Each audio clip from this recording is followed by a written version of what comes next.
Bom dia, amigos que acompanham o programa Sustentabilidade aqui no jornal ABC Repórter.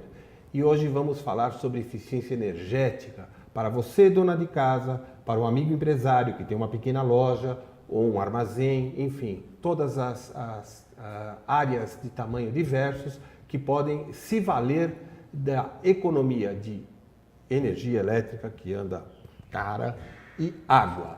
E para falarmos sobre isso, aqui em nossos estúdios, o amigo Marcos Casado da Sustentec. Marcos, muito grato. Bom dia, Roberto. Muito prazer estar aqui com vocês. A gente falar um pouquinho sobre construção sustentável, sobre eficiência energética e como a gente consegue contribuir, para a redução do consumo, seja de energia, seja no custo da conta de energia também. Tá perfeito. Bom, vamos procurar primeiro desmistificar algumas situações, já que muito se fala no Brasil que para eu aplicar esse tipo de conceito, de produtos, isso fica caro, né? E não se paga. Na verdade, isso não confere, né, Marcos? Não confere. Na verdade, não é uma verdade. O que a gente tem de fato são muitas estratégias que podem ser incorporadas, aí dependendo um pouquinho da tipologia da construção, como o Roberto mesmo disse. Pode ser um pequeno empreendimento, pode ser uma indústria. O que muda, às vezes, são as estratégias que são incorporadas, mas para cada uma das estratégias que a gente incorpora, a gente sempre faz um estudo de viabilidade financeira, até para mostrar que aquilo é viável financeiramente. E a gente tem vários estudos que mostram que a viabilidade se paga em 6 meses, em 1 ano, em 2 anos. Incrível, né? E, inclusive, nós temos que considerar também que uma edificação ela é para durar 20, 25 anos. Quer dizer, isso se recupera no primeiro ano, sobram 24 depois para virar ganho, para entrar no bolso, né? Marcos, em vista disso, vamos também destacar o seguinte: a construção verde, né? Ela às vezes é mais fácil de ser defendida a tese, porque você está construindo com um olhar voltado para que o edifício fique verde ou que fique econômico, né? Mas nós podemos aplicar também para as construções já existentes, né? Isso também vale, certo? Sim, isso é uma verdade, principalmente quando a gente pega prédios mais antigos, com 25, com 30 anos de construção, são prédios que precisam necessariamente passar por algum tipo de revitalização. E se a gente entender o quanto vem evoluindo todos os nossos sistemas, sistemas de iluminação, sistemas de ar-condicionado, qualquer mudança que você faz nesses prédios mais antigos vão te trazer um retorno muito rápido. Porque os equipamentos antigamente eles eram muito deficientes. Sim. E hoje, cada dia mais, esses sistemas são muito eficientes. Ou seja, quanto mais antigo a construção, maior o potencial de economia. Maior o potencial, é por aí mesmo. E certo. Se a gente for pensar também na parte de sustentabilidade, a gente pega as construções antigas, elas têm uma inércia térmica muito melhor do que as construções novas. São paredes mais largas, são áreas envidraçadas que traz muita luz natural. Então ela tem uma possibilidade de ter uma performance ainda melhor do que um prédio novo, às vezes. Ou seja, inércia térmica. Traduza isso para o nosso por exemplo, a espessura da parede. Antigamente as casas tinham paredes bem mais espessas, justamente para poder garantir um nível de conforto melhor dentro das edificações. Então não era necessário você ter ar-condicionado, por exemplo, o tempo todo. Sim. Então a própria inércia da construção, ela poupava a questão de uso do ar-condicionado. Hoje os prédios são muito envidraçados.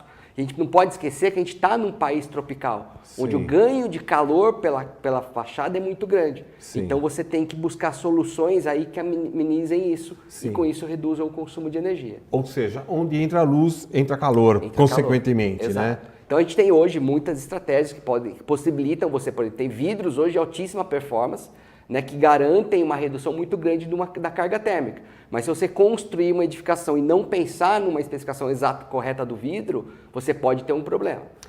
E o conhecimento e as tecnologias aplicadas no Brasil, elas estão par a par com o mercado internacional? Fala um pouquinho sobre isso. A quantidade de certificações no Brasil, como é que anda isso, genericamente falando? Sim, esse movimento no Brasil começou basicamente em 2004, 2005, 2006. Eu fui pioneiro na construção sustentável no Brasil. A gente fez uma primeira certificação internacional de construção sustentável, foi uma agência do Banco Real na época, em 2006. Então a gente vê que de 10 anos para cá o mercado cresceu muito. Hoje já são mais de 1.500 projetos já em certificação no Brasil. Se a gente pensar em certificação LEED, que é o maior sistema de certificação hoje no mundo, o Brasil é o 4º país no ranking mundial, só perde para os Estados Unidos, para os Emirados Árabes e para a China. Então a gente está muito bem colocado. A construção sustentável no Brasil, apesar de ter começado um pouco mais tarde do que em outros países, como a América do Norte, a Europa, ela veio rapidamente se recuperando. Então a gente tem hoje muitos projetos interessantes que estão hoje em qualquer construção, né? Desde estádios de futebol que foram feitos para a Copa do Mundo, né? A shopping centers, prédios industriais, lojas de varejo. Hoje muitas redes de varejo estão buscando a questão da sustentabilidade até para poder reduzir os seus custos operacionais, né? Uma vez que a construção sustentável ela tem como objetivo reduzir os impactos dessa construção. E com isso promover a sustentabilidade das edificações, né? Reduzindo o consumo de água, o consumo de energia, a qualidade do ar interno e assim por diante.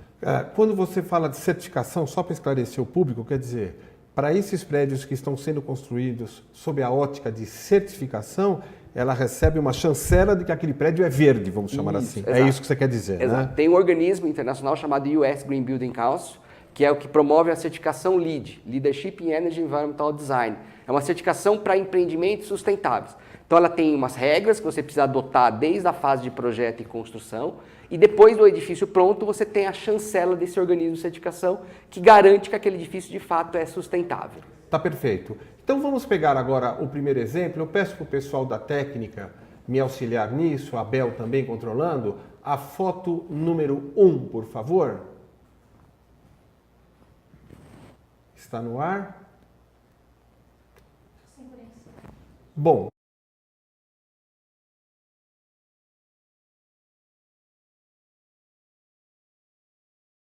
Acompanhar, senão depois eu replico essa imagem no final. Vocês estão vendo um edifício do Pinheiro Neto, um grande escritório aqui na Marginal Pinheiros, que conseguiu 71% de economia de água e 21% de energia elétrica.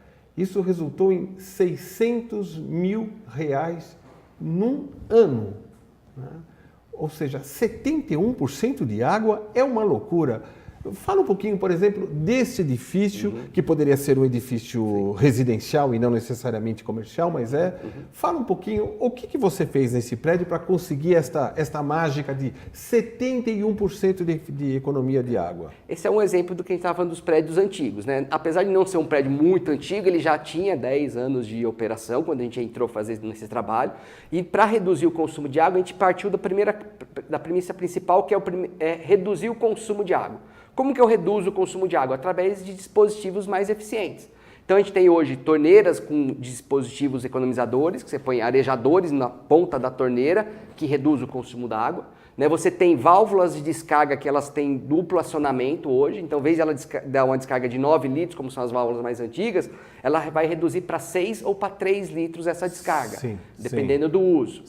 Além disso, a gente tem ainda dispositivos mais econômicos, que é, por exemplo, válvulas com sistema de esgoto a vácuo, que é igual o do avião, do trem. Você tem lá um sistema que você gasta 0,7 litros por descarga. Você está brincando? Então você reduz de 9 para 0,7. Sim. Então é uma economia muito grande. Além disso, a gente tem ainda a questão do aproveitamento dos recursos. Então nesse projeto a gente fez o aproveitamento da água pluvial. A água da chuva que caía sobre a cobertura, ela foi coletada, foi filtrada e ela é usada hoje para fins não potáveis. Quais são esses fins? Limpeza, vaso sanitário. Então hoje você usa uma água de reuso com essa finalidade. Sim. E é interessante também a gente destacar que você muda também o comportamento do usuário nisso? Sim, com certeza. Porque eles começam a perceber uma vantagem econômica que eles passam a ser os controladores daquilo que já está mais eficiente? Com certeza. Essa é uma questão importante, é você não só trocar dispositivos, mas fazer um trabalho de conscientização com os funcionários, com os ocupantes do edifício. Então isso é importante porque não adianta nada você pôr um sistema de torneira mais econômico, essa pessoa vai ficar o tempo todo apertando o acionamento. Então você passa por isso também. E as pessoas, quando começam a ver o resultado, elas começam a cada vez querer contribuir mais com esse processo. Nesse slide, nós vimos que tivemos 21% de economia de energia elétrica, né? Você se lembra desse edifício, por exemplo, basicamente o que foi necessário ser executado? Esse edifício, a gente tinha a primeira questão do ar-condicionado, eles usavam muito ar-condicionado. Então a gente fez uma melhoria no sistema de ar-condicionado que trouxe um ganho de redução de carga térmica e com isso a gente reduziu o consumo de energia. Uma outra questão, a gente fez a substituição de todas as lâmpadas, que eram lâmpadas fluorescentes mais antigas, por lâmpadas LED. Então você traz uma economia muito grande. Você pega uma lâmpada LED, fluorescente hoje de 32, de 40 watts, troca por uma lâmpada LED de 9 watts, fazendo o mesmo desempenho e até melhorando, às vezes, a questão da eficiência luminotécnica, só que reduzindo muito o consumo de energia, né? Eles têm um trabalho também interessante na parte de elevadores, que pode ser feito também, que é a questão de você ter, como eles têm muitos elevadores, você tem um sistema automático que ele mostra qual que é o elevador que está mais próximo de você para que o elevador faça o menor percurso possível e com isso ele também consiga economizar energia. Tá perfeito. Eu estava olhando também nessa foto e nós vimos que essa fábrica da Santa Helena em Ribeirão Preto, e aí então agora nós estamos mudando o foco da conversa para a construção industrial, né?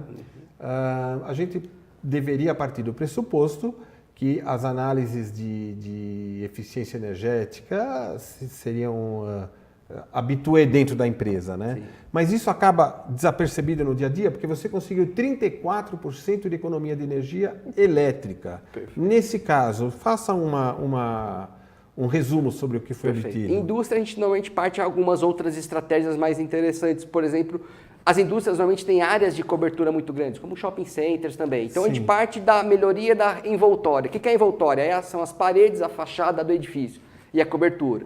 Então, normalmente, a gente usa nesses projetos maiores a pintura reflexiva da cobertura. É uma tinta especial com nanotecnologia que ela reflete o calor. Sim. Com isso, ela não transmite essa carga térmica para dentro do ambiente. E não é necessário tanto ar-condicionado. E reduzindo o consumo de ar-condicionado.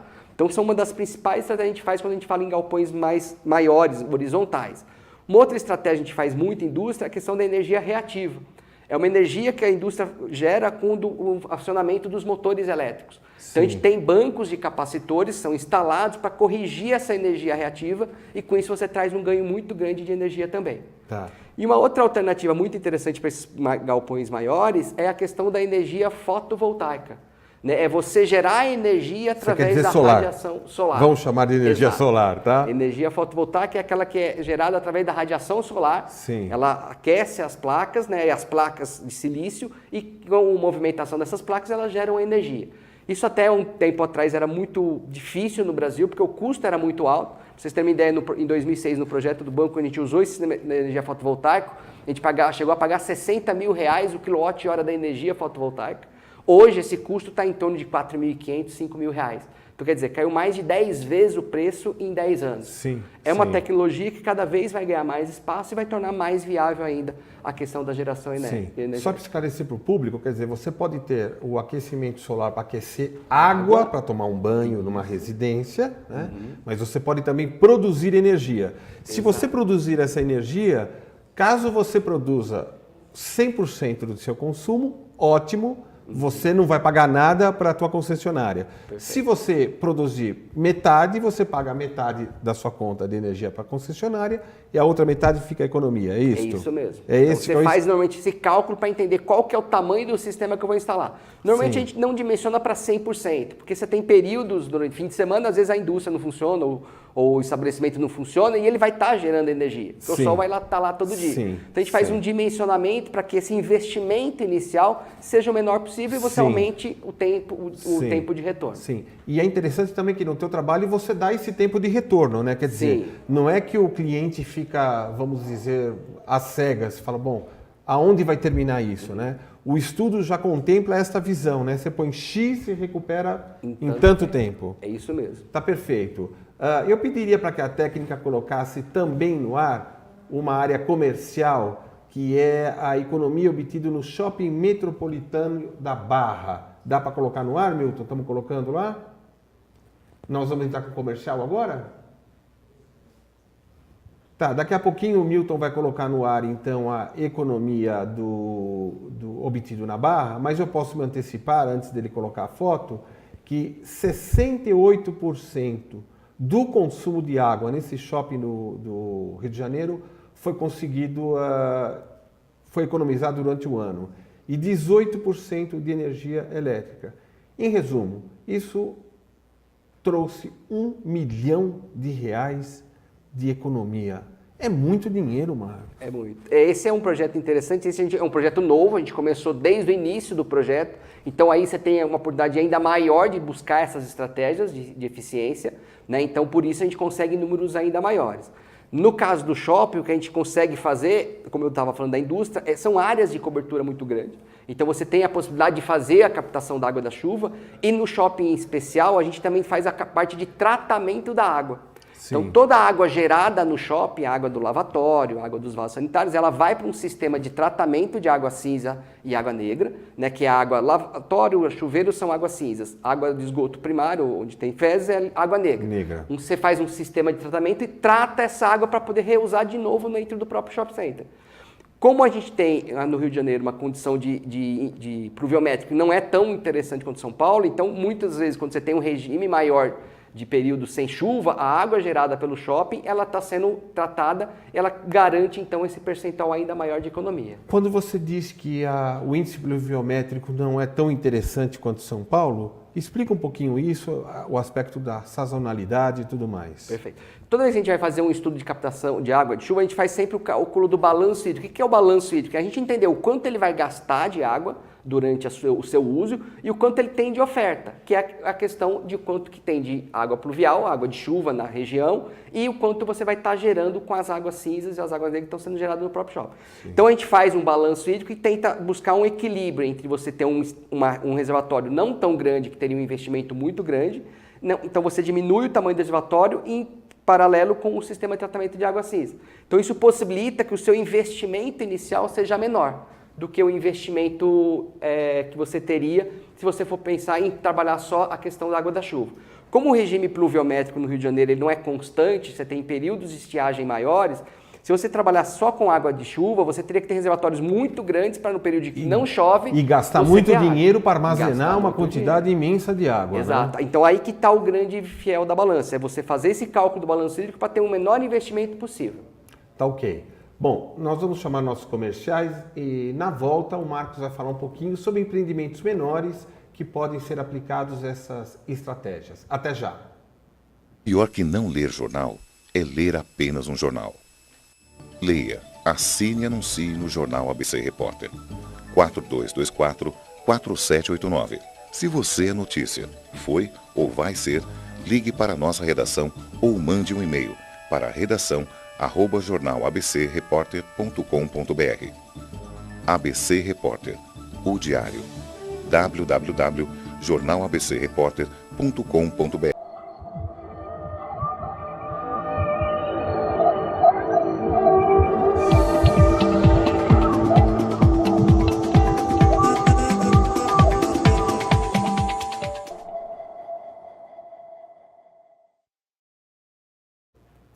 Retomamos o programa Sustentabilidade, aqui direto do jornal ABC Repórter, falando para você, dona de casa, para você, empresário, para o internauta, sobre novas técnicas de economia de energia elétrica e de água que impactam muito no orçamento familiar das empresas, das indústrias como um todo. Eu pediria que a técnica colocasse então no ar a foto número 2, que o Marcos estava falando. Vocês ouviram ele falar sobre a economia desse shopping, que é o Shopping Metropolitano da Barra, que obteve 68% de economia de água. E ao lado você vê uma foto pequena de uma loja dentro de um outro shopping. Ou seja, você pode ter a contratação de um shopping como um todo, do empreendimento, ou de pequenos empresários dentro do shopping, das lojas. Isso também vale, é o mesmo sistema, Marcos? Sim, o que muda um pouquinho são as estratégias, né? Quando a gente fala de lojas internas, você fica muito restrito a condições externas do shopping. Sim. Mas as possibilidades ainda existem, né? De você trazer economia, como é o caso que a gente trouxe uma grande economia, tanto na água quanto na energia. E esse mesmo conceito também é aplicado a qualquer construção residencial. Pode Sim. ser tanto um apartamento como uma casa também. Sim, que a gente consegue incorporar essas estratégias de sustentabilidade e com isso reduzir os consumos de energia e de água. Significa que, por exemplo, no caso de residências que estão dentro de condomínios, naturalmente que vale um estudo tanto de um apartamento, obviamente, que é uma área menor, quanto de todo o edifício. Sim. Podemos dizer que quando você tem uma área maior no aspecto de lazer dentro do edifício, o potencial de consumo é maior, porque você tem uma academia que está consumindo energia elétrica como um todo, você tem uma piscina eventualmente aquecida, ou não aquecida, que você liga motor e tem que trabalhar isto. Se a área de lazer, quanto maior for, maior a possibilidade de obter redução de custo? Sim, com certeza. Quanto maior a escala do empreendimento, maior são as possibilidades. Né? A gente tem aí condomínios que a gente tem feito esse trabalho também, que a gente consegue reduzir 40%, 50% o consumo de água. Às vezes na questão do aquecimento da piscina, hoje ele tem um aquecimento que é a gás, é elétrico, e a gente muda para um sistema de aquecimento solar, por exemplo. Né? Uma bomba de calor que traz uma economia muito grande também. Né? Quando você fala em escalas maiores, a gente fala em aproveitamento de recursos externos, como a gente disse no bloco anterior, que é a captação da água da chuva, né? Ou a geração de energia fotovoltaica, que você precisa de uma área externa. Quando a gente fala de ambientes internos, a gente está um pouco mais restrito a essas condições. Aí a gente vai partir para a parte de tecnologias internas, que é a parte de iluminação. Troca de iluminação LED hoje é uma coisa que está muito barata e torna-se viável, né? A gente tem projetos que em 6 meses pagou o investimento inicial só com a economia gerada pela iluminação, né? A gente tem ainda a questão de sistemas de ar-condicionado hoje muito mais eficientes. Então eu posso trocar o meu sistema de ar-condicionado antigo, aquele de aparelho de janela, por um sistema split, um VRF, né? A própria geladeira, que você pode trocar por uma geladeira, sistema inverter. O que é o sistema inverter? É como quase igual o funcionamento do computador. Ela, ao invés de ela ficar o tempo todo liga e desliga, ela entra num sistema de um regime único, onde ela consegue com isso reduzir em torno de 25% o consumo de energia. Perfeito. Vamos focar agora um pouquinho sobre os grandes empreendimentos, porque nós temos também um público que nos acompanha ligado aqui à rede ABC Repórter, que são empresários aqui dessa região do ABC. Quando o empreendimento é muito grande, né, que você precisa proporcionalmente um investimento, não proporcionalmente um investimento maior, mas você precisa de um grande investimento eventualmente, vocês possuem linhas de crédito também para isso? Quer dizer, fala um pouquinho sobre os grandes investimentos e as alternativas para viabilizar essa mudança de paradigma, assim, dentro da empresa. Muito bem lembrado. Então, quando a gente faz esse estudo de eficientização energética ou hídrica, a gente faz normalmente cenários para os nossos clientes, onde cada cenário apresenta lá o investimento necessário, o payback daquele investimento e quanto tempo ele está retornando. E a gente vai apresentando isso para o cenário, a gente chegou a apresentar 240 cenários de estratégias para o cliente, e aí o cliente olha e fala, não, mas nem tudo isso eu tenho investimento próprio. Aí a gente tem uma possibilidade de buscar recurso através de linhas de financiamento. BNDES, Banco Mundial, das próprias concessionárias que investem hoje em eficiência energética. Então elas podem financiar parte do seu investimento. Ou até mesmo a gente trabalha hoje com modelos de locação. Então eu posso instalar o sistema fotovoltaico através de um modelo de locação, onde o empresário ele não necessariamente precisa fazer o investimento inicial, Sim. A empresa investe e você paga uma locação daquele sistema. Sim. A mesma coisa acontece hoje para sistema de iluminação. Né? A gente fez um trabalho até aqui em Diadema para uma indústria, que a gente fazia toda a troca do sistema de iluminação da fábrica inteira no modelo de locação, onde o valor que ele investia, a economia gerada, metade ficava com o empresário, metade ficava para a empresa que fez o investimento. Sim, então, sim. quer dizer, ele tinha uma economia mesmo sem ter que investir na tecnologia. Sem ter tirado nada do bolso. É lógico também que a gente tem que destacar que o fato de vocês terem uma visão global tão perfeita com relação às alternativas, faz com que a sua relação também com os fornecedores de lâmpadas e tal possam ser transmitidos preços mais convidativos para o consumidor final, né? Quer dizer, quando você vai comprar a lâmpada, você está comprando de tonelada, né? Esse é um objetivo. Esta relação também impacta muito no ganho financeiro quando isso é feito através de vocês, ou seja, sair trocando lâmpada, isso não é uma boa estratégia. Ela pode ter uma relação custo-benefício muito pouco eficiente por conta disso, certo? Sim, e aí você pegou numa carro-chefe, a questão da lâmpada. Hoje, se você for no mercado aí fora comprar uma lâmpada, você compra uma lâmpada até mais barata, mas é uma lâmpada que vai durar 3 meses, 6 meses. Quando você vai para um modelo como esse de locação, a empresa fornecedora ela te garante o ponto aceso. Sim. Se a lâmpada daqui 3 meses queimou, ela obrigatoriamente tem que fazer a troca, a substituição, porque se ela não substituir, você não paga a locação daquele mês. Sim, então isso está atrelado a esse ganho. Sim. Então com isso você fica um pouco fora dessa questão. Por que tem lâmpada que custa R$100 e tem lâmpada que custa R$10? Olhando fisicamente parece igual, Sim. mas o que está por detrás dos dispositivos eletrônicos da lâmpada é muito diferente. Então, quando você parte para o modelo de locação, você também não tem esse risco de comprar gato por lebre. Né? Você tem uma garantia de fornecimento durante todo o período de contrato. Almoço de graça não tem, né, Marcos? Quer dizer, como é que uma lâmpada pode custar 6, 7, 8 vezes mais e a outra ter o mesmo efeito? Não é possível. Se você está achando interessante esse tipo de assunto, esse tema, você pode entrar tanto no site do sustentabilidade.com, que você está vendo aí aqui no nosso laptop a imagem, quanto você poderá acompanhar em breve o primeiro seminário de eficiência energética que nós estamos organizando para abril. Esse seminário acontecerá aqui em São Caetano, pegando toda a região do ABC, onde profissionais como Marcos Casado estará trazendo soluções para a sua empresa, para o seu comércio, para o seu negócio, para a indústria, falando desses temas que são fundamentais nos dias de hoje. O Brasil possui pouca cultura de economia, de gastar pouco.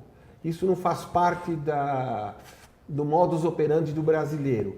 Também isso será debatido como ser mais eficiente com relação a toda esta dinâmica que se faz muito necessário. Só para citar um exemplo, o consumo médio de água previsto na ONU per capita por pessoa é de 125 litros por pessoa por dia.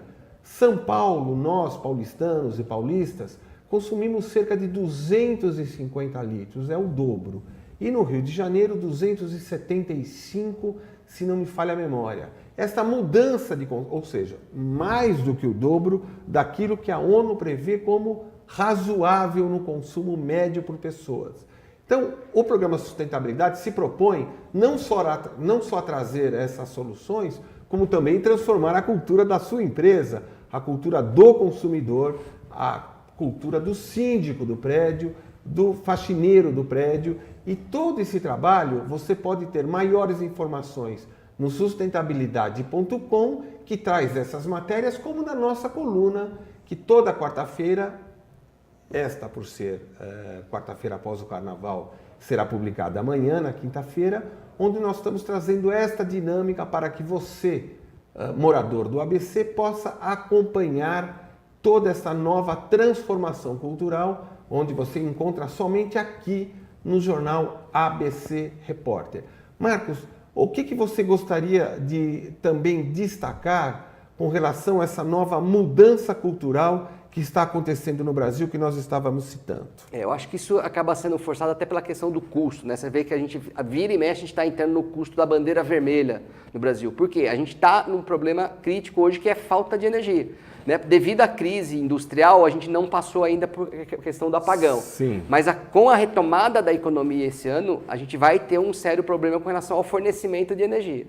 Então, a gente precisa começar a poupar, gerar um consumo menor de energia, a gente também vai estar se livrando dessa questão da falta de energia ou do custo altíssimo da energia, como já está previsto aí para esse ano, né, o aumento na conta de energia.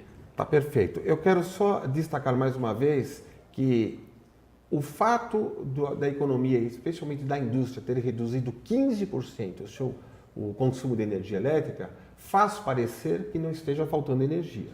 Mas quando voltar isso ao normal, faltará, especialmente aqui no ABC, que é uma das regiões de alto consumo de energia por conta das indústrias, e estará mais sujeito ao apagão. Sua última mensagem, eu pediria para que a técnica colocasse no ar o telefone do querido Marcos Casado e suas despedidas e considerações. Gostaria de agradecer aqui o convite do Roberto, estamos sempre aí à disposição para ajudá-los, para informá-los, como podemos de alguma forma contribuir. Deixo aqui já o convite também com relação ao seminário que vai acontecer em abril, vai ser muito interessante, a gente está contatando vocês aí pessoalmente, a gente vai estar aqui para ajudá-los e parabéns pelo programa, muito sucesso, né? A gente está aqui junto e torcendo para o grande sucesso aí do programa. Obrigado, Marcos. Até breve. O programa Sustentabilidade encerra aqui mais uma transmissão ao vivo e você pode assistir depois o vídeo no site, onde estaremos instalando via YouTube para que você possa rever todas essas informações. Um grande abraço e até quarta-feira que vem.